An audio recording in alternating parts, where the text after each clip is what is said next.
From New York, this is Democracy Now! This vote, I'm ashamed to say, is further evidence that voter suppression has become part of the official platform of the Republican Party. Senate Republicans have used the filibuster to block debate on the most sweeping voting rights bill considered by Congress in decades.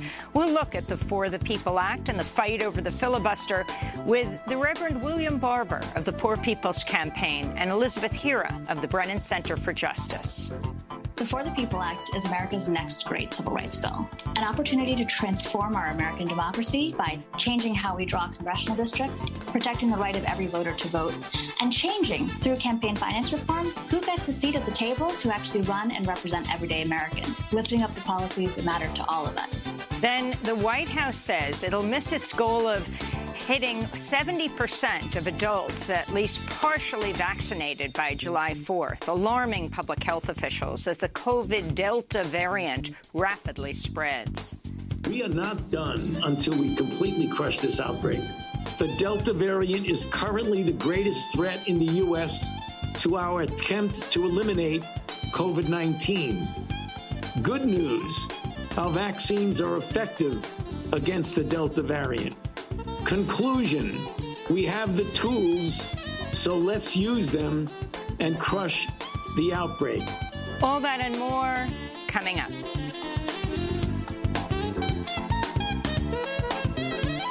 Welcome to Democracy Now!, democracynow.org, the Quarantine Report, the War and Peace Report. I'm Amy Goodman.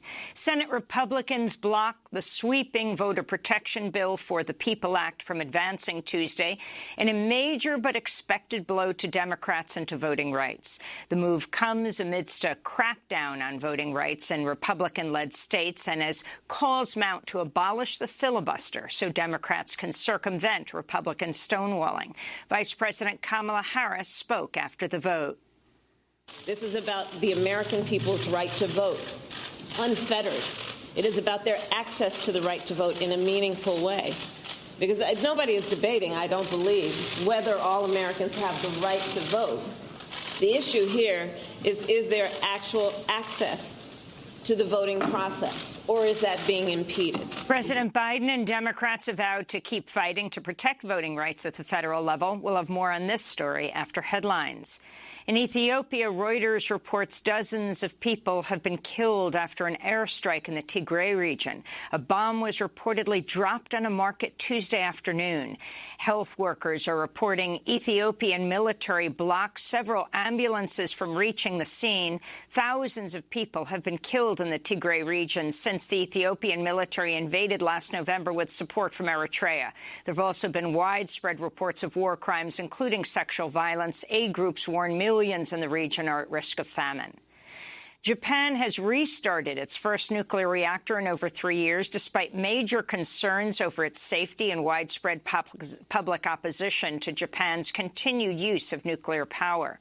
Energy experts say the government is not heeding the lessons of the devastating triple disaster of 2011, which killed nearly 20,000 people after a 9.0 magnitude earthquake triggered a tsunami and a nuclear meltdown at the Fukushima power plant. Some residents still remain displaced 10 years later. The UN and other rights groups are condemning the government of Nicaraguan President Daniel Ortega over its mounting crackdown on opposition ahead of the November election. At least 15 people have been arrested this month, including 5 presidential candidates. Ortega is widely expected to run for a 4th presidential term. Meanwhile, Mexico and Argentina have withdrawn their ambassadors to Nicaragua. The Biden administration also imposed new sanctions on 4 Nicaraguan officials and Ortega allies earlier this month. This is Jose Miguel Vivanco of Human Rights Watch. Estamos pidiendo al secretario general Antonio Guterres. We are asking Secretary General Antonio Gutierrez to go to the United Nations Security Council and report on the seriousness of what is happening in Nicaragua, not only around the abuses, the flagrant violations of fundamental rights and human rights, but also on the repercussions this may have for the region and from the point of view of the refugees who have had to flee Nicaragua. In Mexico, at least 15 people were killed this weekend in the northern border city of Reynosa after a series of shootings. 4 suspected gunmen were also killed. The majority of victims are believed to be bystanders caught in the crossfire. Among the victims were taxi drivers, workers, and a nursing student. Mexican President Andrés Manuel López Obrador has called for an investigation. Reynosa is located across the border from McAllen, Texas, and has been contested territory for drug cartels. On Tuesday, the state of Tamaulipas' top prosecutor blamed infighting between members of the Gulf Cartel for the weekend shooting. Tens of thousands of people have been killed or disappeared in Mexico amidst a years-long U.S.-backed war on drugs. The Committee to Protect Journalists says Israel must investigate last week's bombing of Arab-Israeli journalist Hassan Shaylan's home. Shaylan, who writes for Ynet, survived the attack. The group says it's at least the 3rd attack on an Arab-Israeli journalist in less than a month. The United States government has seized dozens of website domains linked to Iran, including state-owned PressTV.com, a popular English-language news site. They also shut down Yemeni and Iraqi channels. Journalist and news host Rania Khalek tweeted, quote, "If a country did this to U.S. media outlets, it would be seen as an act of war." In Hong Kong, news outlet Apple Daily says it's shutting down less than a week after authorities raided its newsroom, arresting editors and executives of the pro-democracy paper, and froze its accounts under the sweeping national security law. Meanwhile, the trial for the first person to be charged under the national security law started today. Tong Yin Kit was arrested last year after he collided with police officers while riding a motorbike and flying a flag with a popular protest slogan.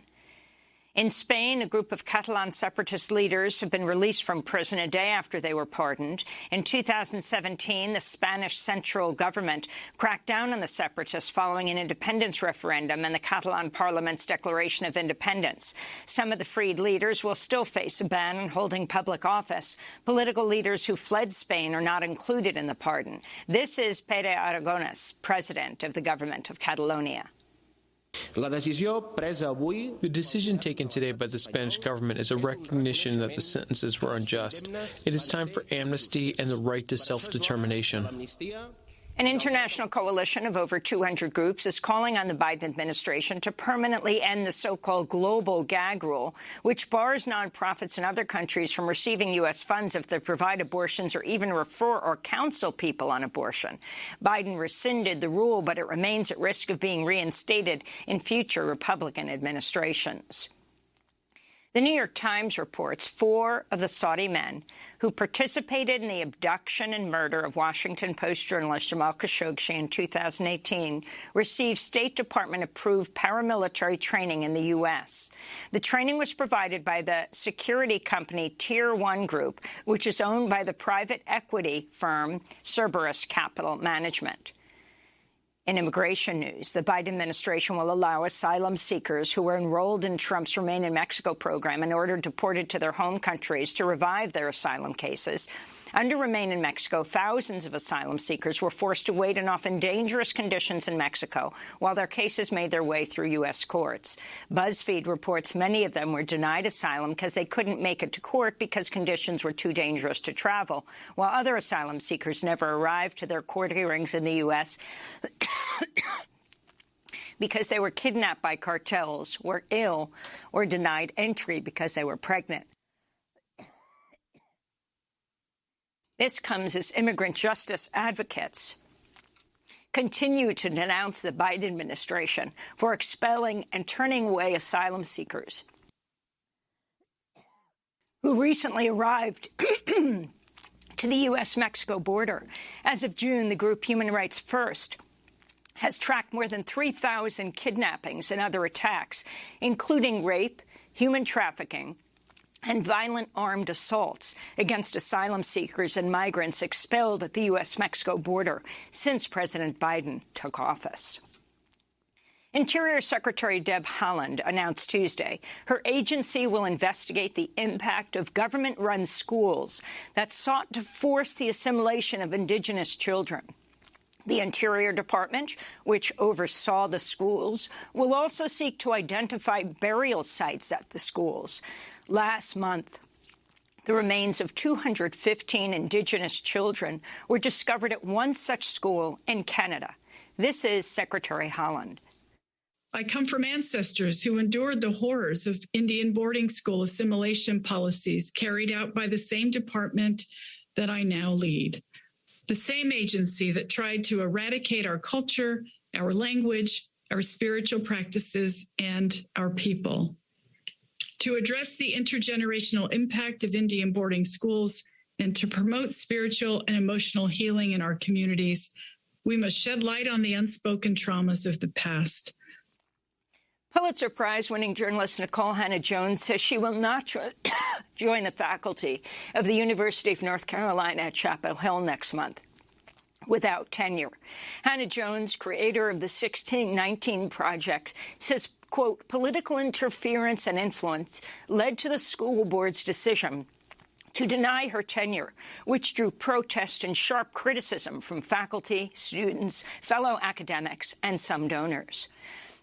And New Yorkers voted in its highly anticipated primary election Tuesday. In the heated mayoral race, Brooklyn Borough President, former New York police officer Eric Adams, is leading with over 31% of the vote.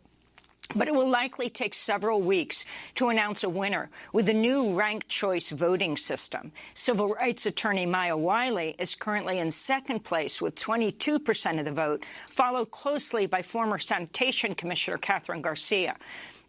2020 presidential candidate Andrew Yang has conceded after receiving less than 12% of the tallied vote. Journalist Ross Barkan, who's written critically about Adams and other candidates, said he and other reporters were barred from Adams' election night party. Talk show host Curtis Sliwa has won the Republican nomination for New York City mayor. Meanwhile, in a stunning upset in Buffalo, New York, India Walton has claimed victory over four-term Mayor Byron Brown in the Democratic primary.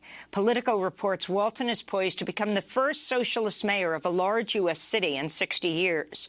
Walton will also be Buffalo's first woman mayor if she wins the general election in November. And those are some of the headlines. This is Democracy Now!, democracynow.org, The Quarantine Report. I'm Amy Goodman in New York, joined by Democracy Now! Co-host Juan Gonzalez in New Brunswick, New Jersey. Hi, Juan. Hi, Amy, and welcome to all of our listeners and viewers across the country and around the world. Well, before we move on with the show and talk about the major block civil rights legislation in Washington, can you comment on what's happened so far, though we certainly don't know final results, in the first in the primary in New York for mayor? Yes, Amy. Well, it does look that Eric Adams has a pretty substantial lead in this in the count. He's got about almost a 10% lead over Maya Wiley. But clearly, since New York is embarking on ranked choice voting for the first time in a mayoral election, there's still a long way to go here. Now there's going to be a process of tallying up the second, third, fourth, and fifth choices of voters. So it's going to take a while. I think the most interesting thing that's happened is, one, the almost complete collapse of Andrew Yang, who was considered and was covered by the press as a front runner for most of the time of this mayoral campaign. Eric Adams, as you noted, is a former police captain who was a reformer against police abuse within the department, but who has emerged as a more centrist candidate and focusing on how he not only his experience in government, but his ability to his willingness to tackle rising crime in the city.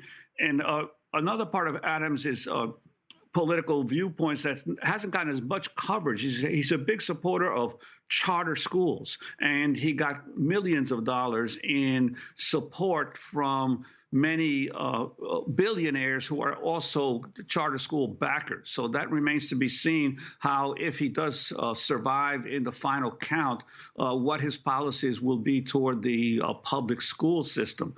And I think interestingly, Adams is leading in all the outer boroughs of New York City, while Catherine Garcia, the former sanitation commissioner, won the majority of the votes in Manhattan, where obviously the biggest white portions of New York's population are.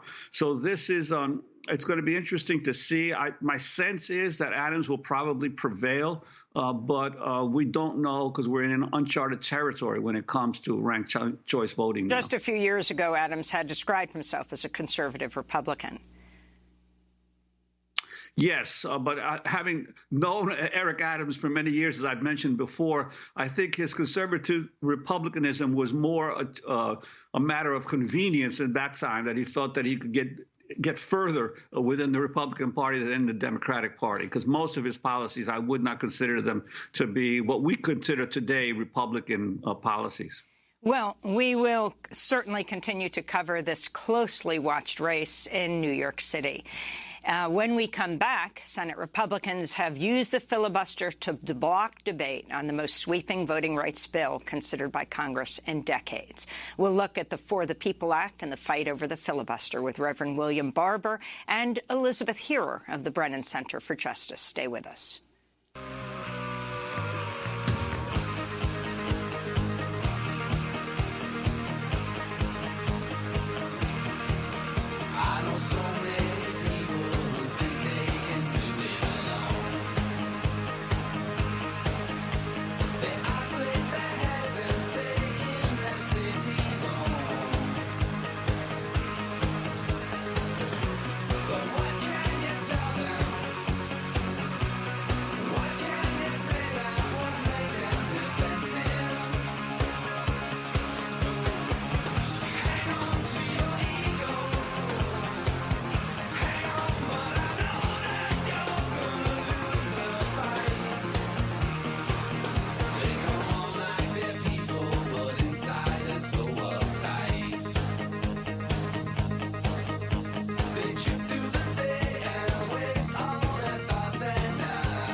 Your ego, covered by Frank Black. This is Democracy Now!, democracynow.org, the Quarantine Report.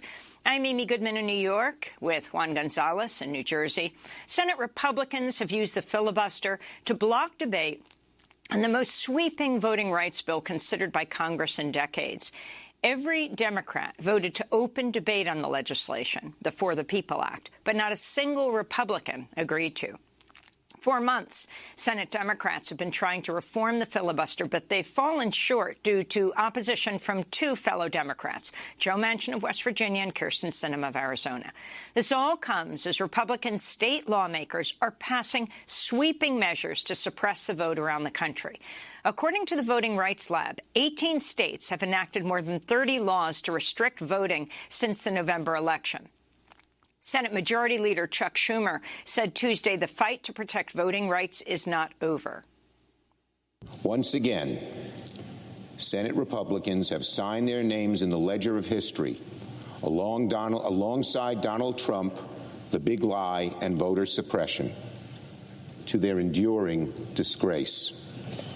This vote, I'm ashamed to say, is further evidence that voter suppression has become part of the official platform of the Republican Party. Now, Republican senators may have prevented us from having a debate on voting rights today, but I want to be very clear about one thing. The fight to protect voting rights is not over, by no means. In the fight for voting rights, this vote was the starting gun, not the finish line. Senate Minority Leader Mitch McConnell accused the Democrats of trying to stage a power grab by trying to pass the For the People Act.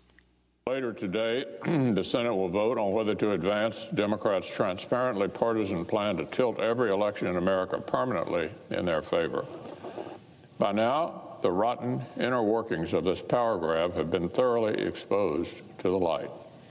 We know that it would shatter a decades-old understanding that campaign finance law should have a bipartisan referee and turn the Federal Election Commission into a partisan majority cudgel for Democrats to wield against their political opponents. We're joined now by two guests. Reverend William Barber, co-chair of the Poor People's Campaign, president of Repairers of the Breach. Today he's in Washington, D.C. for a moral march on Manchin and McConnell. And here in New York, Elizabeth Hira is with us, attorney at the Brennan Center for Justice's Democracy Program, former congressional staffer who helped to craft the original iteration of the For the People Act, lead author of a new report on the legislation titled Equity for the People. We welcome you both to Democracy Now! First, Elizabeth Hira, can you just exactly explain what happened? It actually wasn't a vote on the content of the For the People Act. This was a procedural vote. It was 50-50. Explain why Harris presides, the vice president, but doesn't vote, and why you need to get to 60 just to have a discussion. Thank you so much for having me, Amy, and that's a great question to start us off with. I think that there was breathless reporting yesterday about how this was a stunning defeat that was the end of the bill, and that's actually not accurate. It's really important that people understand, as Leader Schumer said, this was only the beginning. Yesterday's vote was not a vote on the merits of the bill. It was a vote to open debate on the bill. So the practice is usually there's a debate, a discussion that you have to vote to have. And then the next thing that you do is actually vote on the content of the bill. So yesterday's vote was to open debate, and we had 50 Democrats united behind that decision. But the way that things work in the Senate and what folks have heard a lot about is the filibuster, where 60 votes are needed to sort of overcome a filibuster and proceed with debate. So all that yesterday indicates is that we did not have the 60 votes to start the debate, but it's actually only the first bite at the apple. And if you'll let me quickly explain, this might be a really good time to just explain that this fixation on getting 60 senators together misses a really important procedural point that should give a lot of people hope. You don't need 60 people to get together. There's wonderful procedural workaround in the Senate that is not formally changing the rules, but technically changing the rules, where you can get 50 senators together with the vice president as the tie-breaking vote. That's why, she was there presiding. 50 senators plus the vice president can choose to technically change the rules to defeat the filibuster, to sort of overcome that and say, hey, the 51 of us will change the rules. You no longer need 60. The 51 of us can decide to open debate on the bill. And at the minimum, America deserves that discussion. Yesterday's importance for everyone was to show Republicans were given an opportunity to say, hey, let's just discuss this. Free and fair, let's have an open discussion about this. They chose to not take that opportunity. That is not the end of the road. Democrats will have to figure out how to get together to, exactly as I said, take advantage of that procedural workaround. And the only thing that will make them do that is that they continue to hear from the people that this is a critical priority. But I'd like to ask you, Ms. Hira, about the actual content of the bill. Clearly, there's been a lot of discussion that this is a sweeping bill, but there's been very little public information about the specific provisions of the bill. And it is pretty sweeping. There are not only Election Day, a holiday for the first time in the United States. Many other countries already have that, obviously. But there are all kinds of changes to the enfranchisement of felons who have completed their terms across the country. There are the 2 weeks of early voting nationwide. There's also a requirement for super PACs to disclose their donors. Could you talk about many of the separate provisions that the Republicans essentially see this as passing this bill would doom them for decades to come? Yeah, so exactly as you say, Juan, thank you for the question. The bill is, I think of it as a massive democracy reform package that makes sense because it comprehensively fixes so many things that are wrong in our democracy. So many of us were watching the 2020 elections and saying, how is that happening in 2020? This bill creates a wholesale opportunity for us to fix all of the things that have been wrong in our democracy. So as you mentioned, it would include automatic voter registration, where voters, when they go to the DMV, can just get asked the question, hey, do you want to register to vote? And if you opt out, then you don't have to. But if you opt in, we have the potential to bring tens of millions of Americans onto the rolls through that sort of process. Another important reform, same-day voter registration, which we actually know is one of the single most effective interventions to bring young people onto the rolls. Young people are currently Gen Z and Gen Y together are the largest bloc in the electorate. They actually surpass the boomers, who are only 28%. But they are not registered to vote at the same rates. Same-day registration is actually an intervention that would bring so many of them, again, the most diverse cohort in America, onto the voter rolls. And again, these have been tried. Nothing here is revolutionary. This has actually been tried in states all across the country. All H.R. 1S1 does is set a minimum federal standard so that states have to abide at a minimum with what folks need to be able to vote, need to have to be able to vote freely and fairly. So same-day voter registration, automatic voter registration, democracy restoration, so many places, 29 states in America, restrict your franchise to vote even after you've returned to your community. And we know because of mass incarceration, people of color are deeply overrepresented in those numbers. So democracy restoration will bring 3.9 million people onto the rolls. 3.9 million, I think 1.6 of them are people of color. And voter ID, people have been saying that the bill bans voter ID. It absolutely does not. We know that communities of color, women, transgender people significantly lack access to identities or identification that reflects their identity and their legal name. This would provide a workaround so you can make a sworn statement affirming your identity so that you don't lose your right to vote because a poll worker doesn't think that you look how you should look for your ID.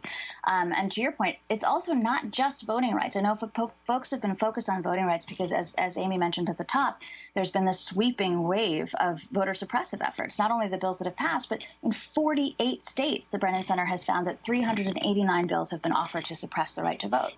So in addition to that incredible work to sort of bring people onto the rolls, this bill also asks a really important civil rights question, which is just what infrastructurally could we change in America to change the fact that the government does not reflect the people? And I hope that we'll have an opportunity to get into it a little bit more. But I think the quick version of that reflection that I always give is that the 117th Congress, the current Congress, is the most diverse in American history, which is fantastic, except that Congress is 77% white.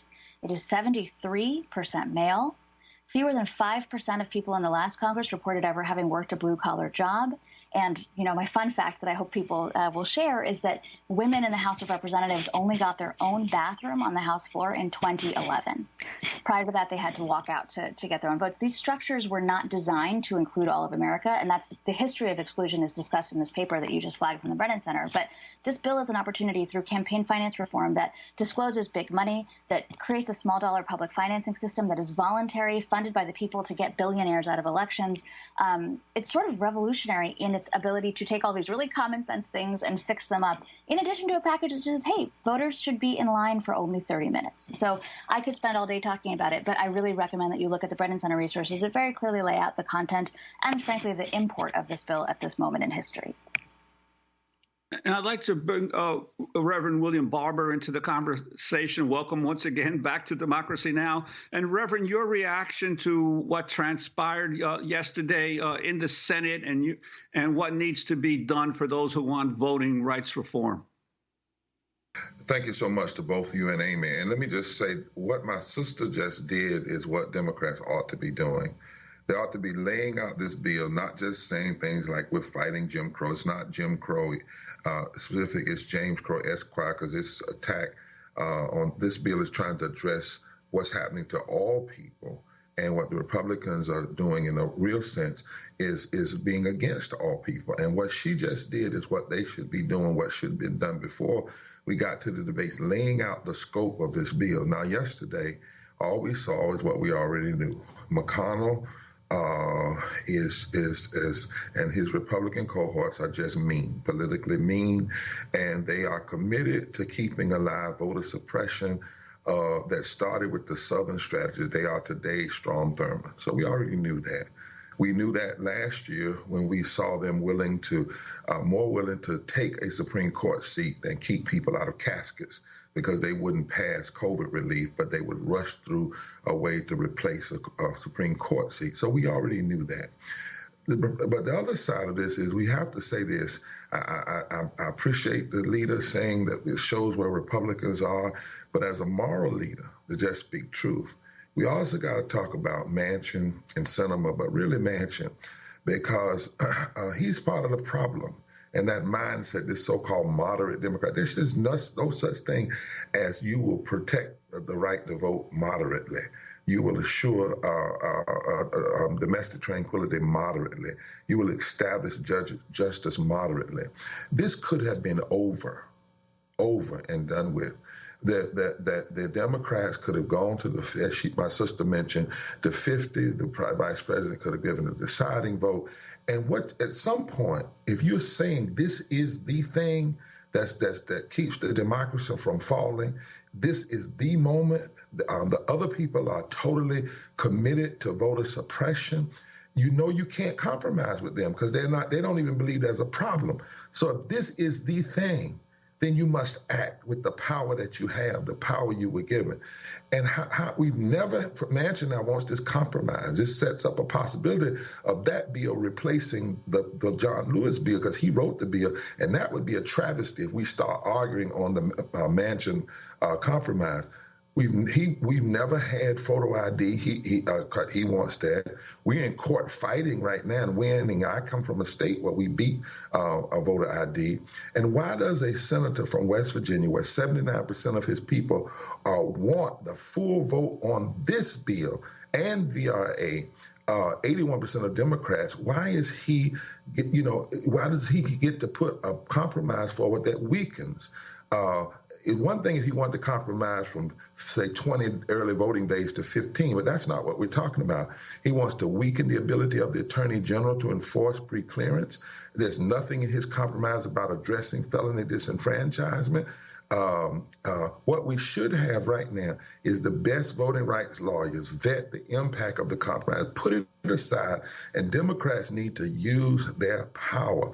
Listen, Republicans went to majority votes for Supreme Court nominees for lifetime appointment.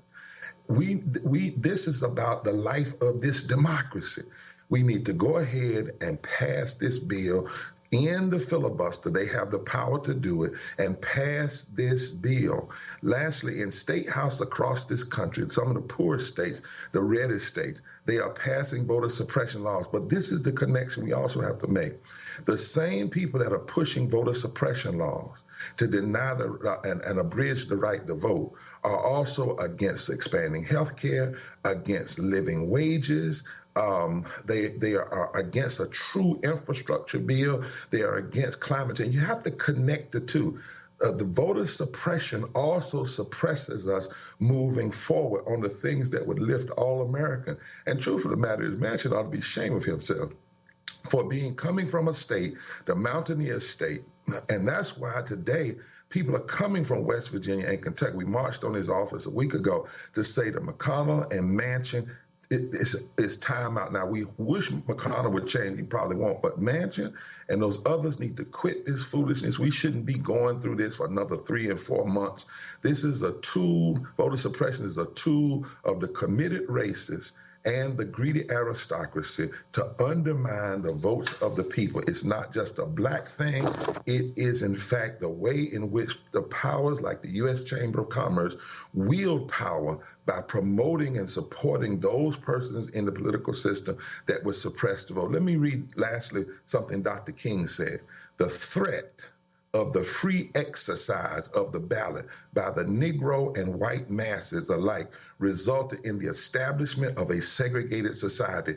That's what happened when the Negro and white masses of the South threatened to unite and build a great society, a society of care for all people. This is not just a black thing. This is a fear of the American people, a fear of black and white and brown and Asian and Native people coming together and pushing this nation forward. And we need to quit all of this political gamesmanship. If this is the moment that our democracy is threatened, then act like it. Vote to end this filibuster. Vote and give the vice president the power to cast that one vote to pass these bills, VRA and this bill, and then do living wages while you're doing it too, and the George Floyd bill and infrastructure. And let's do it, and then let the voters decide next year at the polls whether or not they like the direction of the country. Let's go to a clip of the Georgia Senator Raphael Warnock speaking on the Senate floor about the importance of the For the People Act. Let's not kid ourselves. In this chamber of all places, a few months after January 6th, this is dangerous stuff. And that's one reason we need to debate the legislation before us. I'm hoping to include a provision I introduced yesterday with some of my colleagues that will prevent politicians from being able to overrule local election officials and therefore subvert the voices of the people. This provision will also protect local election volunteers from harassment and intimidation. Right now across the nation, constitutional rights are being assaulted, and I fear that if we don't act as a body in this moment, we will have crossed a dangerous Rubicon in our nation that will make it extremely difficult for the next generation to secure voting rights for every eligible American. That's Georgia Senator Raphael Warnock. The Secretary of State there has knocked another 100,000 voters off the voter rolls in Georgia. Senator Raphael Warnock will have to run again in 2022. Elizabeth Hira, Senator Warnock talked about what's happening to local election officials. And the Brennan Center has done several reports, one on the number of election officials around the country who are terrified right now, who fear for their lives, who've been threatened, many who are quitting. Can you talk about that? So this is my colleagues at the Brennan Center have put together this phenomenal report based on direct work with election officials who are getting death threats in their homes, threats against their family, threats against their safety. And this is driven by the big lie about voter fraud, which many of us know about, that people have been driven into hysteria by misinformation and disinformation, led to believe that their votes don't count. And this comes back to what Reverend Barber was saying. The big lie is a dog whistle, and in some cases just straight up racism, where people are being told that some Americans' votes don't count as much as others. And our election officials are bearing the brunt of that. And that is, again, like we were talking about, the beauty of the For the People Act is that it provides support, it provides financial support to election administrators so they can get their job done. But it deals with that big picture question. Through the support infrastructurally provided in the For the People Act, we can trust and have confidence in our elections. There is money for paper ballots. There is support for just letting people know that their elections are being run efficiently, this should just be sort of an administrative effort by states so that people can get their votes counted. And I want to follow up just on this other point that was made earlier. Just before you do, I want to play some of the election officials who spoke to the Brennan Center. There were people who showed up outside of election officials' houses, armed, people that showed up outside of offices, threatening phone calls, harassment. And online discussions about types of ammunition and guns to use on me. It became a daily occurrence outside of our facility to have anywhere from 50 to 150 individuals outside. Some of them were armed. There was a fence sort of separating the building from the protesters. And they were armed. I was walking up the street to the park. And this big Caucasian guy came up to me out of his car and he said, "I've been waiting for you, Miss Winfrey. I want to know why you cheated during the election. I want to know why Donald Trump lost. It's your fault." So that is scary, those voices of election officials put together by the Brennan Center. Elizabeth Hira, if you could then make that other point. Well, yes, I think this is all actually it's at the same point. What you are seeing manifested there is a disbelief about the possibility that the American vote could be safe because there are fissures in America being frankly amplified by hostile forces like Reverend Barber was talking about. There are people who do not want the American democratic experiment to be succeeding. And that democratic experiment is recognizing that every person, no matter how much they have been marginalized in American history, is actually a part of the American polity. And they have a seat here and they have a place here. Their vote matters. And more importantly, they should have a seat at the table. Only when you undermine that vision do you get people saying, hey, you will not replace us, right? You get these frightening messages that are causing people to lash out against the public servants who, frankly, are being underpaid to do the work that they need to do to keep our infrastructure together. So that brings me to this point that I wanted to raise, that Reverend Barber was talking about these pieces of the bill that we are having to watch sort of negotiate away. The great news about the fact that yesterday was only the beginning and not the finish line is that the people speaking has been able to change the structure of this bill, and it's been able to change who has supported this bill. So anybody who's worked in Washington knows that 2 weeks is an eternity in Washington. And 2 weeks ago, people were tripping over themselves to announce that Joe Manchin had said this bill was completely dead and would go nowhere. And all of us know yesterday, Mr. Manchin was right at the negotiating table with Democrats after having been rejected by Republicans for his compromise bill. what is in this bill is still very much open season. And it's the stuff that Senator Warnock was talking about, changes that can still be made, and protecting all the critical provisions that Reverend Barber raised, only with the clamor of the people continuing over the summer, leading up into the critical fight for redistricting, right? This bill affects not only who can vote and who can run, but how our congressional maps get drawn, so how the people get represented is also at stake. And so I actually think it's really important to come back to the meta point. Election officials are being attacked because we're being told our elections are not working and our democracy is not working. H.R. 1 will fill a gap to let people know the infrastructure is safe, it is sound, it is supported, and everybody is welcome here. No matter the color of your skin, your gender identity, your gender, you are welcome here. Your disability status, all of that is supported in this bill by making big infrastructural changes to let every American in.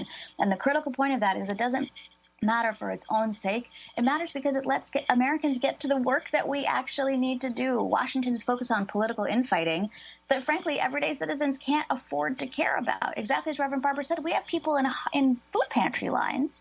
We have an economy that has a K-curve where the worst off are doing worse and the best off are doing better.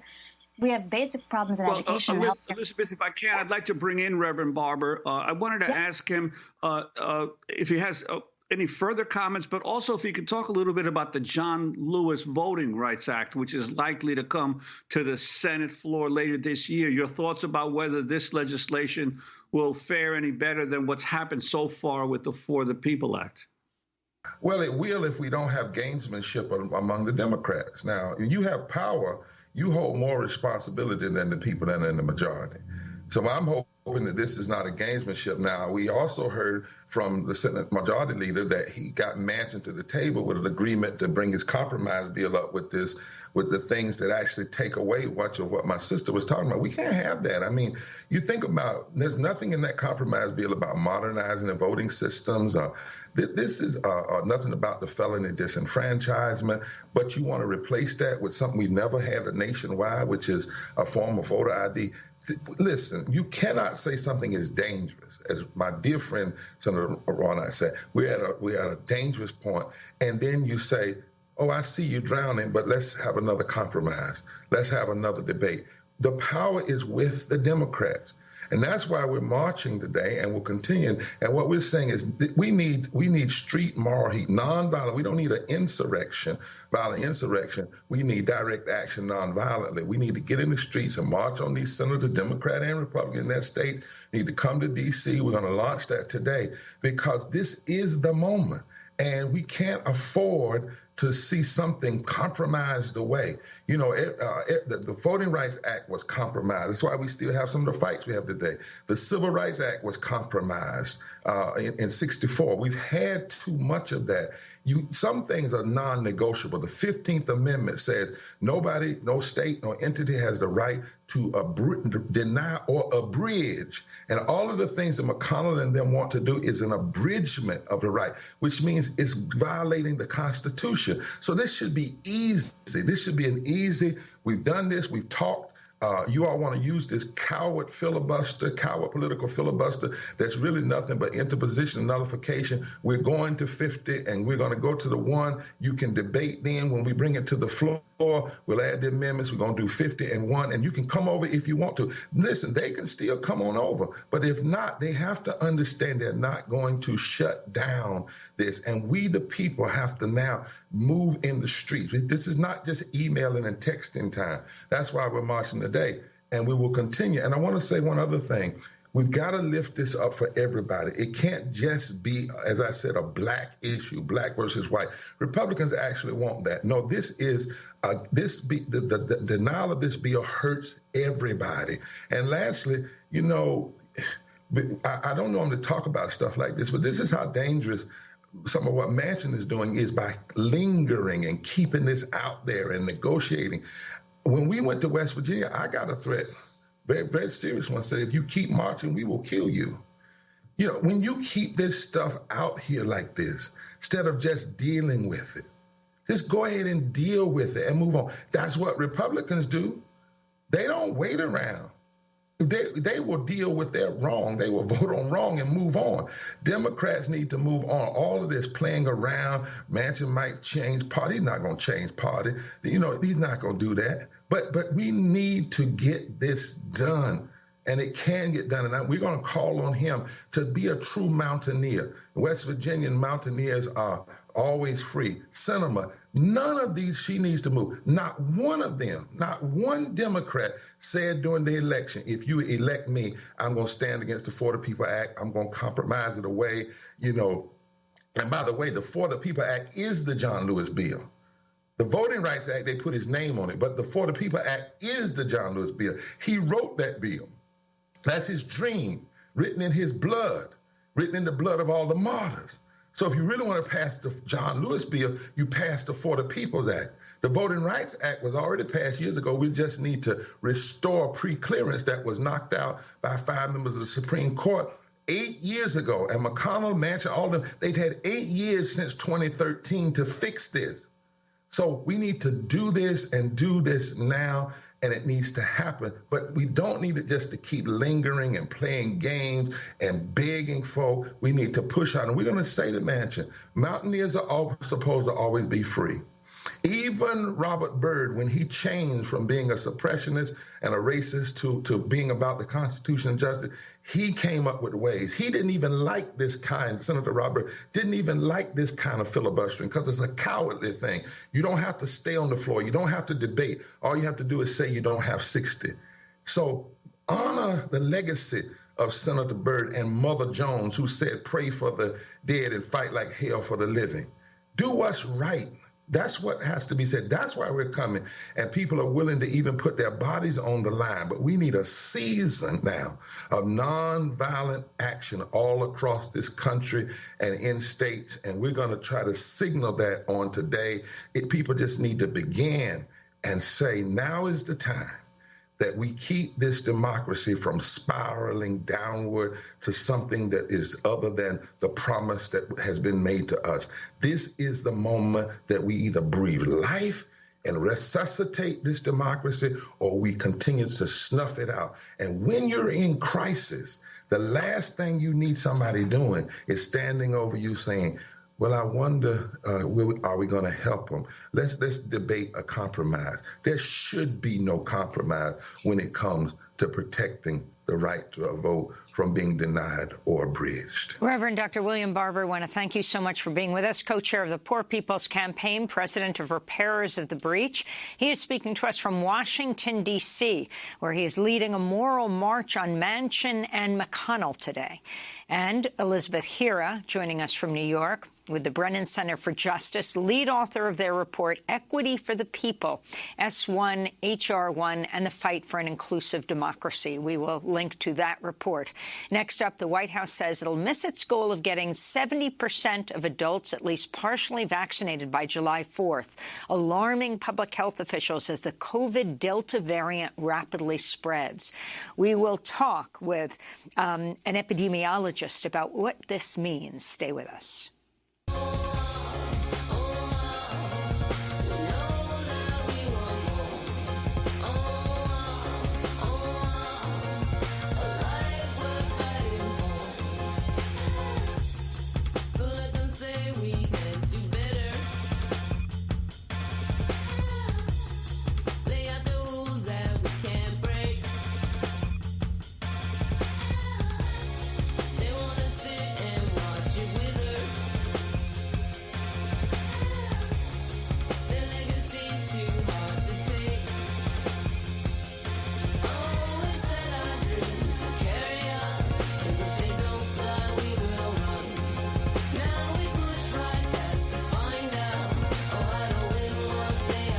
Disparate Youth by Santa Gold. This is Democracy Now!, the Quarantine Report. I'm Amy Goodman with Juan Gonzalez. As we turn now to the coronavirus, we look at growing concerns that the highly contagious Delta variant could cause new surges of COVID-19 here in the United States and worldwide. White House coronavirus advisor Dr. Anthony Fauci issued this warning Tuesday.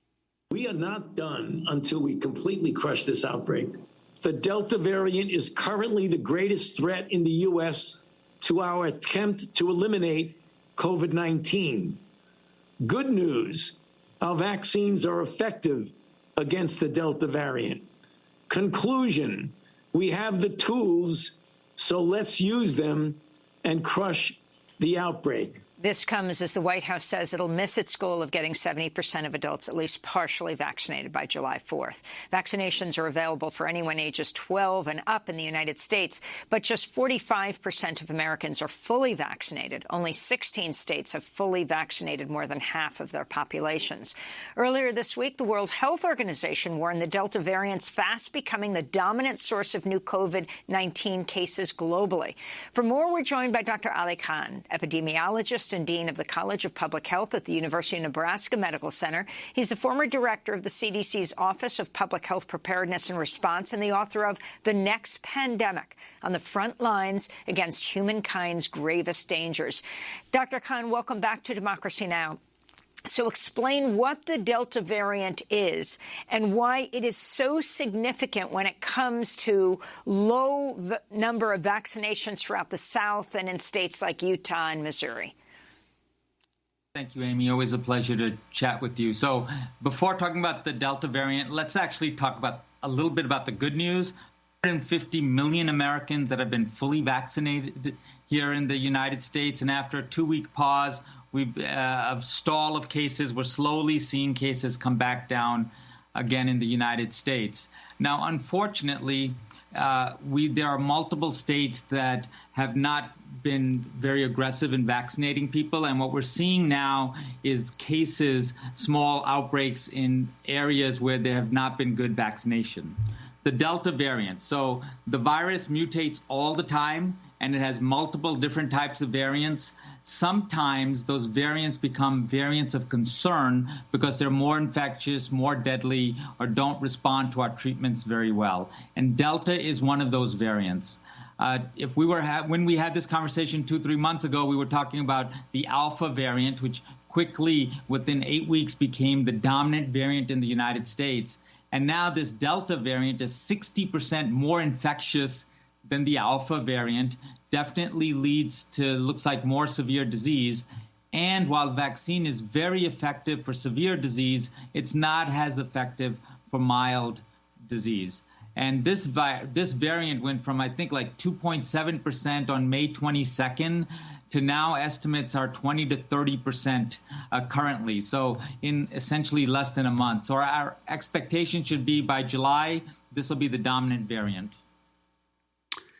And Dr. Khan, I wanted to ask you about the broader picture, the worldwide picture now with South America now being the epicenter of the COVID pandemic throughout the world. 5% of the world's population, I think more than 25% of the cases. And also the fact that some countries that already have higher vaccination rates than those in the United States are still seeing surges in cases, largely because those countries have received the Chinese virus. Countries like Chile, Bahrain, Mongolia, which have up to 68% of their populations fully vaccinated, yet they're seeing surges in cases.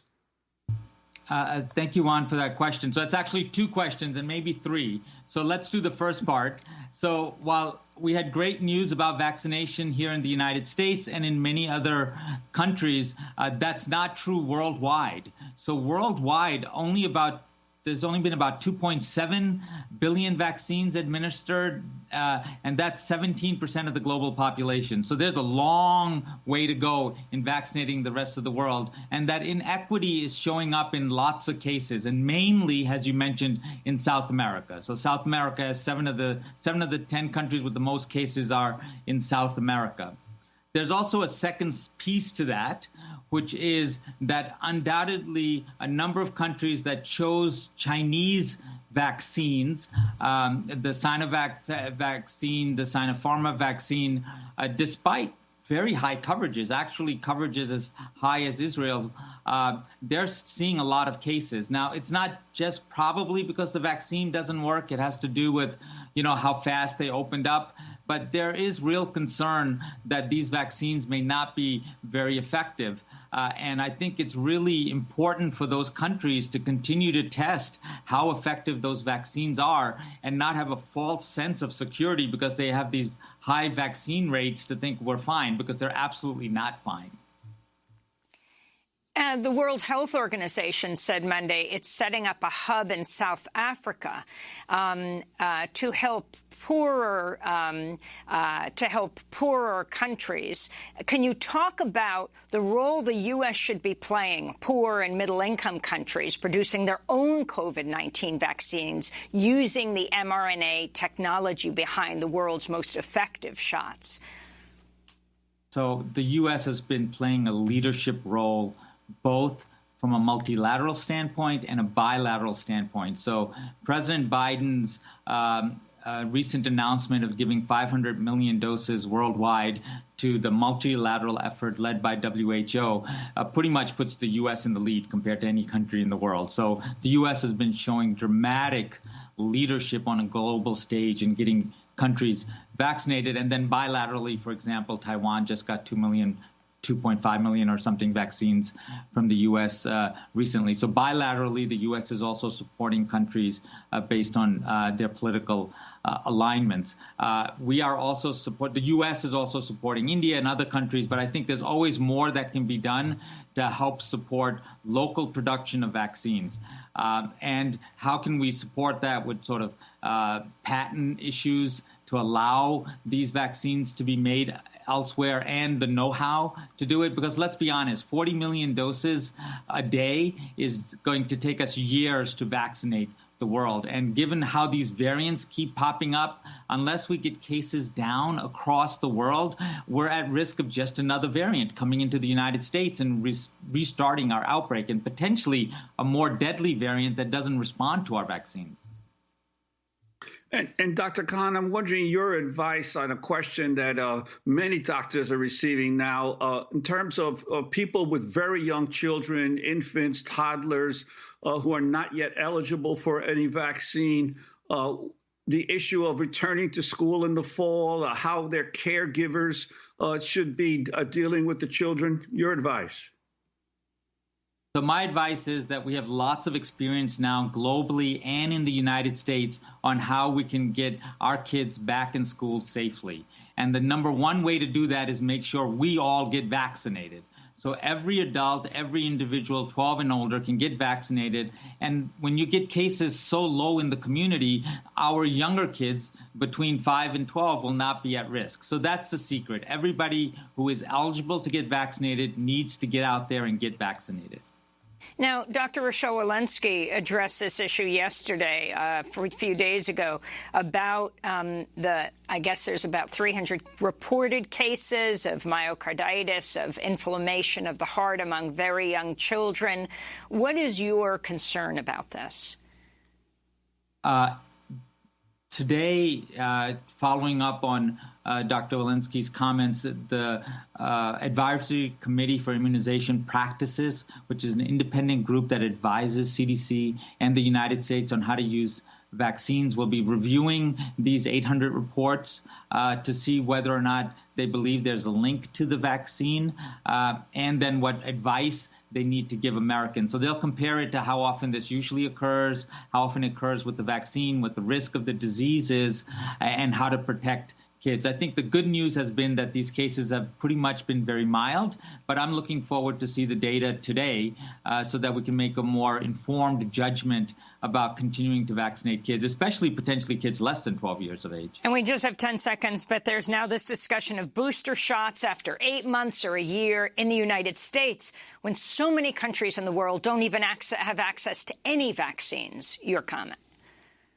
I think it's premature to talk about booster shots until we truly know what the duration of the immunity is in the United States. And we may potentially get cases down so low that just routine public health measures could take care of it. So a little premature to talk about booster shots. Well, Dr. Ali Khan, we want to thank you so much for being with us, epidemiologist and dean of the College of Public Health at the University of Nebraska Medical Center, former director of the CDC's Office of Public Health Preparedness and Response, author of The Next Pandemic: On the Front Lines Against Humankind's Gravest Dangers. That does it for our show. I'm Amy Goodman with Juan Gonzalez. Stay safe.